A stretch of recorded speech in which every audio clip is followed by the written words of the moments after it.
Hello friends, Ian Tyson here and welcome to the Confined Kitchen. It's Friday night, at least when I'm recording this. Going to do a little fun, quick one, something that again is foundational. We can use it with so many things. You can put it on top of meat, you can put it on veggies, you can use it in a salad, you can put it on a charcuterie board, you can put it with pasta, all kinds of stuff. We are doing pesto festo. Pesto fiesto? Pesto festival. I don't know, I'll figure it out.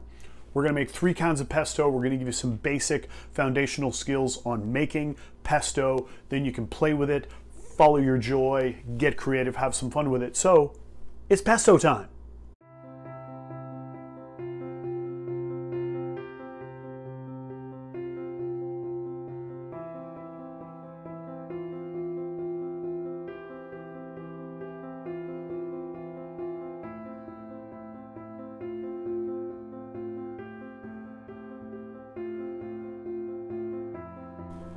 So we're going to do 3 kinds of pesto tonight. 3 that I love and probably make more than anything. Number 1, traditional basil-based pesto.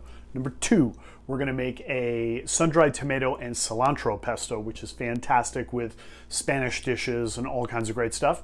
Mexican food, anything like that. And number 3, we're going to make one of my favorites, especially when you serve with red meat and you want something with a nice bite to it, a little pepperiness. We're going to do a arugula pesto. Now, and this is full disclosure, full shout out to Chef Michael Smith from his show, what was it called? At Home with Chef Michael Smith. I happened to be flipping around on the TV one time years ago, happened upon an episode of his show, and he was doing pestos. And I didn't really make a lot of pesto at that point, but learned from him that, I mean, your basic premise when we're talking pestos is an herb, a nut, or a legume of some kind,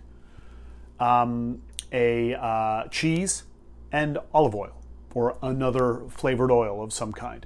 So those are your 4 basic ingredients, and you can really mess around with it with there. I've done with like turkey, I've done like a sage pesto, I've done pestos with kale. You can do pestos with any herb, and then a nut of some kind, put in a cheese, put in an olive oil. I just experiment. And as far as the amounts, you know, you put some salt, some pepper, some other spices in there. You can really jazz things up a little bit in that way.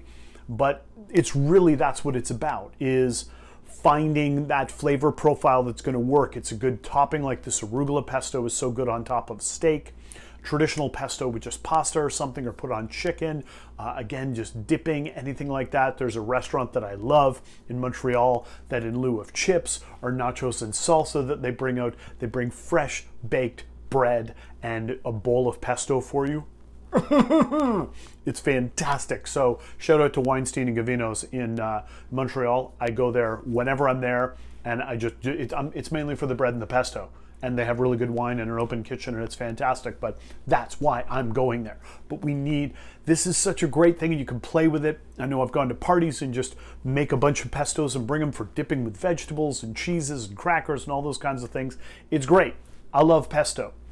So we're going to teach you some foundational skills on making the pesto. Now, one other thing I'm going to say, as with most things that I cook, I end up kind of doing it the hard way, because maybe it's equipment, maybe it's just that I've made my way through this and kind of invented it as I was going. With this one, it's a bit of an equipment issue. I don't actually own a food processor. I don't, but what I do have and what I love is my immersion blender. So I use this thing all the time, including just in one of these. It's kind of a little beaker. We sort of feel like we're in science class. This little thing right here, and that's how I make my pesto. So we're going to start with our basic, pretty traditional Italian pesto, which is basil, Parmesan, pine nuts, and olive oil. So we've got the pine nuts. There was a while there where these things were stupid expensive. They're not too bad now. I just picked up a bag of them for, you know, $5.50 or something. They'll last for a while. Just putting a few of them in there, it adds a little texture to the pesto.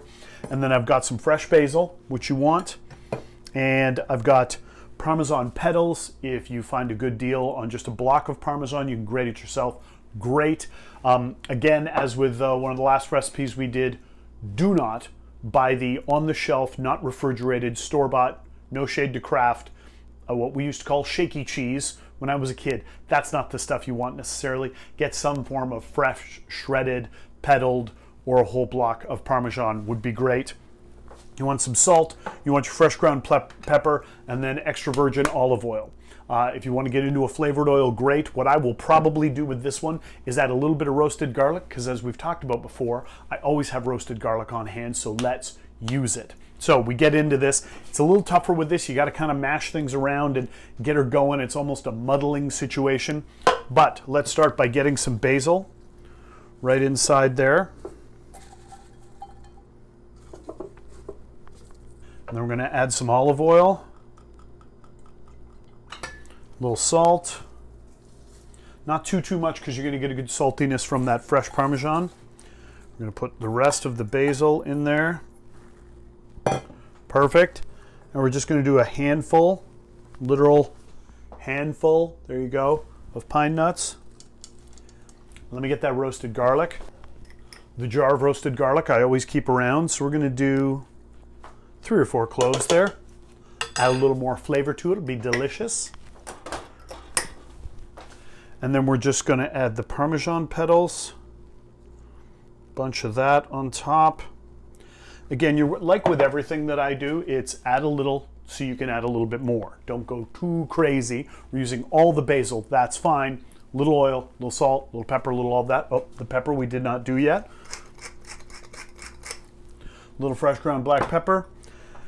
Then we're going to do some more oil on the top. And then I'm definitely going to do a cut here because this is going to get loud. But I'll show you the consistency we're going for. But we've just got nice layers there. You want to make sure you might have to add a little more oil for the consistency. You're going to taste it. We're going to add a little more salt, whatever it may be. But this is what we do. Then we just get it all blended together.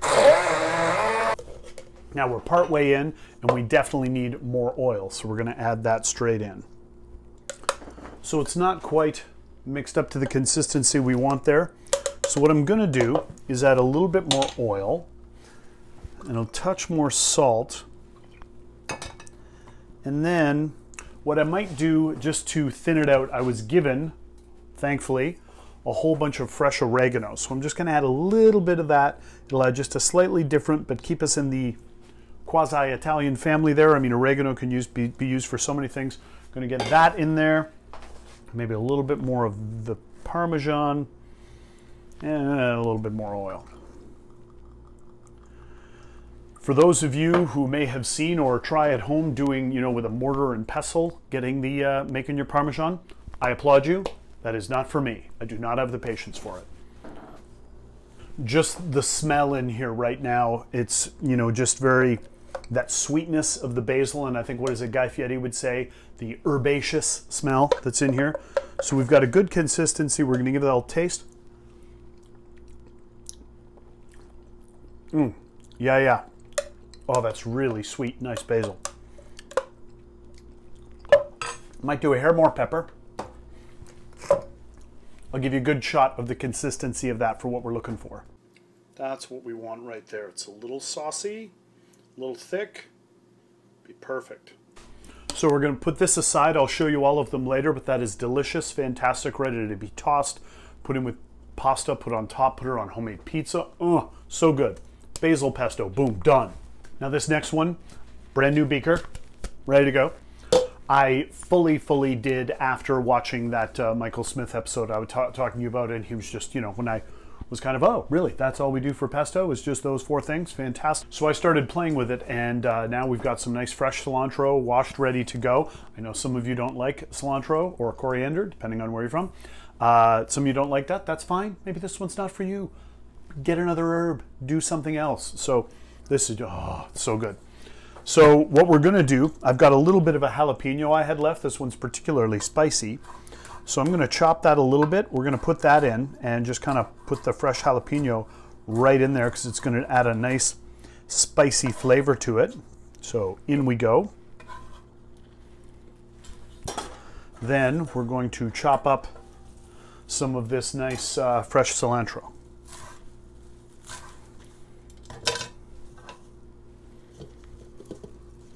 So we filled that right up. There's the jalapeno in there and the cilantro, so I'm just going to add a bunch of oil just so we get it making its way down through the herbs. We're going to do some salt.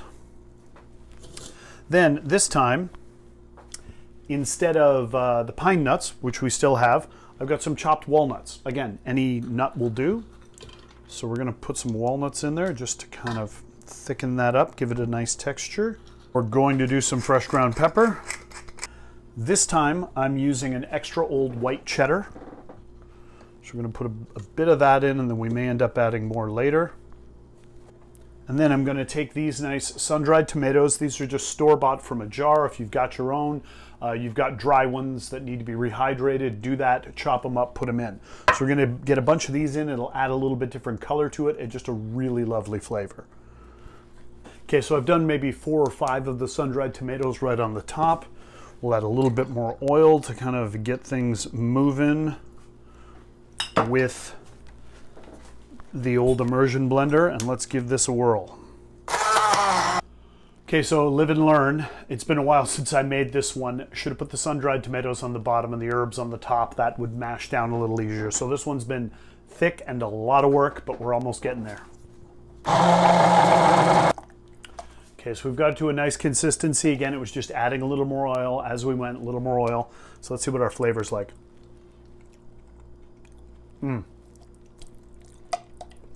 Yeah, see, that's good, but now, wow, really getting that jalapeno coming in the back end, but I want a little bit more of a kick. So I keep chili oil on hand. We're gonna do a little bit of that in there.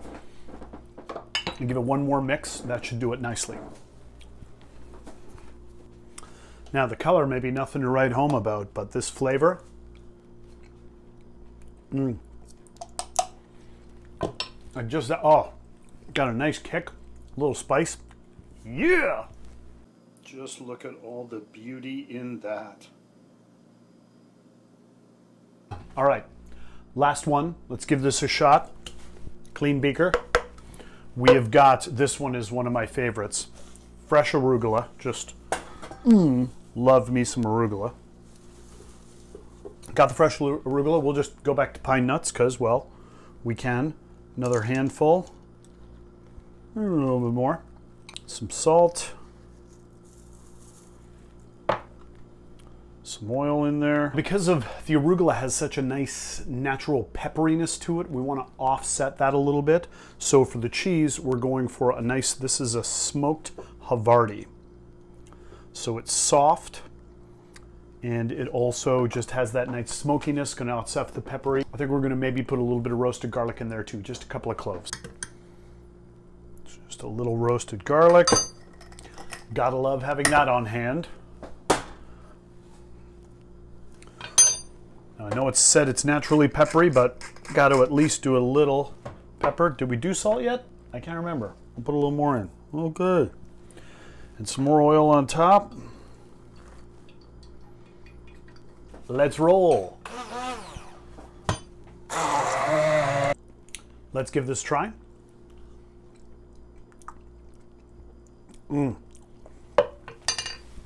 That bitter pepperiness of the arugula is so good, but again, I have this fresh oregano. I want to offset it just a little because it's really got, I mean, it's got a nice peppery bite, but let's just do a little bit of that. It's going to soften it. Maybe a couple more of these, a little more salt, a little more oil.